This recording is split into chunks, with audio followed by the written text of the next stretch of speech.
Welcome to Cruise Ship Crime Investigators, the book series. Book 2, Serial Killer. Chapter 14, And Another.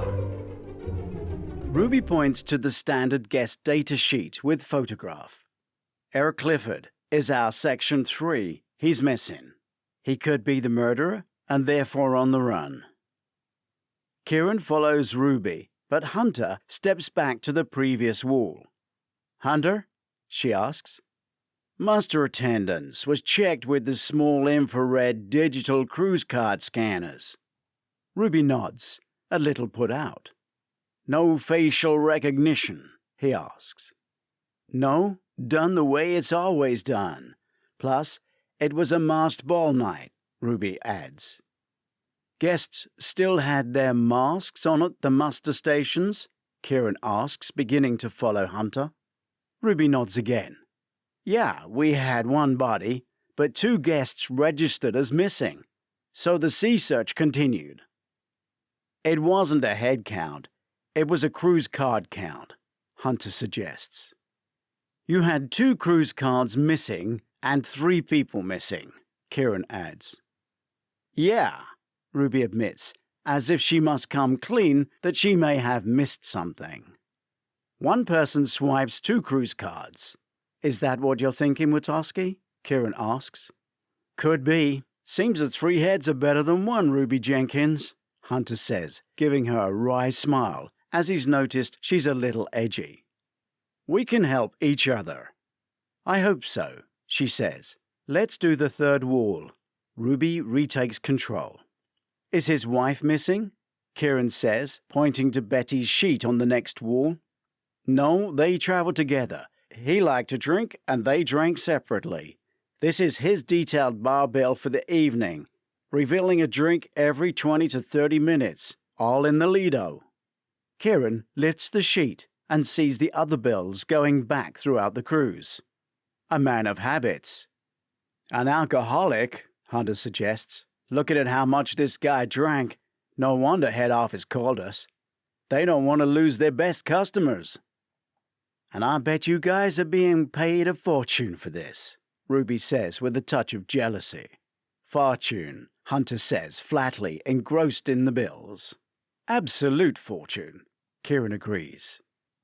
Ruby is annoyed but bites her lip and reads from her notes. His wife says they were on board to celebrate their 40th wedding anniversary, due on the date we were in Bora Bora. Says they've never been apart in 40 years, her words. But he was in the bar every night drinking without her. She admitted he was a drunk and sometimes never made it back to the cabin at night. She likes a gin. She's been in the casino, at the machines most nights, or so she says. Never been apart or never been together? Hunter asks. Have you rung Elaine? Kieran reminds him. Elaine? Ruby asks. We got married. Hunter nods. Congratulations. It won't be if he doesn't ring her, Kieran adds. Chapter 15. Let's Walk. I'll walk you to your suite. You can ring from there, Ruby says, handing them both a folder of evidence copies. She leads them out. From deep down in the ship, they need to get up where the guest suites are. From their cruise cards, it looks like Betty goes to bed about 22:30 hours and leaves Eric in the bar until it closes. I haven't questioned her on that. She's still sleeping. The doctor gave her a mild sedative because she's been up all night, like the rest of us. Hunter opens his folder as the elevator takes the 3 up. Lawrence of Arabia? He asks. The mad fourth wall, all in there. Both men listen as they digest the printouts. The text on the napkin has a search result of Lawrence of Arabia. The wording is too strange to have another sauce, Ruby suggests. Sure, but when did the killer write on a napkin? When did the killer put Clifford's cruise card in Kirshner's pocket? Hunter asks. As you said, it was only last night and I'm still building this. Great job. Is this an accidental switch of cruise cards, maybe by a waiter after drinks? Someone got my cruise card from a waiter on my last ship, Kieran shares. Hunter looks at him accusingly. You were just sleeping with too many women. You didn't know who had your cruise card. Ruby looks at Kieran sternly. She does not approve. I'm saying it's possible. Ruby shakes her head. Eric Clifford's drinking is precise. He has a regular bar, and my guess is a regular waiter. I doubt it was a waiter error. Or that he was sleeping around. Her last remark was aimed at Kieran. The note in Donna's mouth can't have been written for her on the spot. It was too dark up there to write this accurately. Correct? Kieran asks. Yeah, pitch black, Ruby replies. So the napkin was either premeditated for her, or it was meant for someone else, Hunter says. Kirshner, Kieran offers. Or Clifford if he's dead, Hunter adds. Lights out on the Sundac, 22:45 hours. Kieran looks at Eric Clifford's bar bill. Last drink purchased at 22:05 hours. But history tells us he always stayed until the bar closed. But look, that night, Clifford vanished at some time between 22:06 and 22:36, because he would have had another drink by then. What happened in that time? Diners went to the Sun Terrace. Lights back on at 23:06 hours, Hunter says, circling the times. Where are you two going with this? Ruby asks. All three are connected by time. It's possible all three were dead for whatever reason long before roll call at Master Station, Kieran states. But we only had two missing. Ruby stops. Nope, you only check cruise cards. You don't match cards to faces, Hunter says. Our killer could have been checked in twice.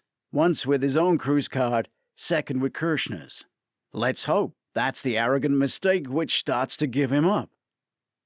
But Clifford could be the killer, and he checked in with Kirshner's card, she insists. Then he would have wanted to drink last night, Kieran says. Drink may hide individuality, and make the book a scatter of featureless puppets. Is he hiding he's a drunk, or being drunk hiding him? Maybe he never stopped drinking, just used someone else's cruise card. Paul Kirshner's bar bill, Hunter suggests. Chapter 16. Wash, same clothes. Washed, but still in the beachwear he had on under his jumpsuit, Hunter leaves his cabin door to swing closed behind him. He walks the width of the beam to the other corridor and enters Kieran's suite. I cruised for 7 years, never had a suite. This new job is working fine for me, Hunter says. Kieran sits on the bed tying his pumps. These are still damp. We need clothes. We should expect to be treated like this from now on, as well as the handsome paycheck, Hunter says happily. Is your girl all right with us being brought in? She seemed edgy. She's not my girl, and I'm sure she only did about 6 months under me when she was training. This is her shit. She's bound to resent us a little. It's up to us to make it work, because being the visitors is our future. I think we work well as a team, Kieran says, standing. They fist bump and leave, walk to the crew-only restricted bridge area and knock on the captain's quarters. A crew member opens the door and Neil beckons them into his suite, which trumps theirs. I guess it's been a few years since you were dropped into action like this, he asks. What we do, sir, and as the ships are at sea, it's where it happens, Hunter shrugs. Like the circling sharks, staff wait to serve them. They both choose food and wait for it to be plated, and a wine waiter offers a choice of red or white. Do you mind if I have a beer? Hunter asks. Certainly, sir. Which one? IPA? The waiter nods to him, then to another waiter who goes to the room phone, allowing him to move round to Kieran. White, please. The waiter makes himself scarce. I asked Ruby to pull a bar bill, but my guess is she's watching security footage to try and see who checked the dead man's cruise card in, at the 1 a.m. muster station, Hunter says. We have so few internal cameras, I can't imagine her being long. In the main, they look at the art gallery and in the shops, not at the muster stations. She's a good one, Hunter smiles. Then his face changes to panic. Problem? Neil asks. Do you mind if I phone my wife, sir? She doesn't know I'm here. The captain indicates the phone. Hunter rises with some pace, ignoring the food being served. If you don't mind, Captain, I haven't eaten since breakfast, Kieran says. Given the nod, he eats. Head office has appointed Dwight Ritter. He's ex-military and a data expert. He will act as a point man in the Miami office. Apparently, he knows Sherlock Holmes. The captain fishes. Holmes 2 is a software program, Kieran answers. What does it do? Captain Neil asks. It analyzes masses of information from multiple sources. He'll be able to run a check on everyone on this ship, crew or guest, and find connections. Then connections to evidence as we discover it. We couldn't do that manually, not even with a huge team and time. Kieran answers. A waiter delivers a bucket of beers on ice. One is cracked open, poured, and taken to Hunter, who toasts them both. Loving being back on a ship. No offence, but I'd rather you weren't here, Neil toasts with a smile. Fair enough, Hunter laughs. Kieran pulls out a pad and lays it beside his plate as they eat. We need to interview the waiters in Eric Clifford's favourite bar, the Crow's Nest Lounge. My guess is he sat at the same bar stool every night. Real drinkers all sit at the bar, especially the solo ones, and his wife left him for the casino. Something triggered him to leave the bar, Hunter says, still waiting for the connection to his wife Elaine. He finishes a beer and pours a second. The stargazing, the captain asks. We have a hunch he got swept up in the stargazing. The timeline connects them all. Was the woman killed during stargazing? She must have been, between lights out and being found. That puts the killer laying next to her. Do you remember who that was? Kieran asks. No. So he killed her in front of my eyes. She was killed in front of many people's eyes, which, for me, means it wasn't Eric. Eric doesn't look physically skilled or fit enough to have done it, then escape, then kill Kirshner, unless Sherlock tells me different. I get the use of Sherlock, but the napkin. What made the killer write the quote from Lawrence of Arabia? The captain asks. We ask Sherlock, sir, Hunter says. The Lawrence film needs to go on our timeline as a possible trigger. We know he killed Donna, Kieran adds, but assume he wasn't meant to be there. That means the napkin may not have been for her. She's collateral damage. Then, under the cover of darkness, real darkness, with everyone looking up at the stars, he slips away down to deck 9.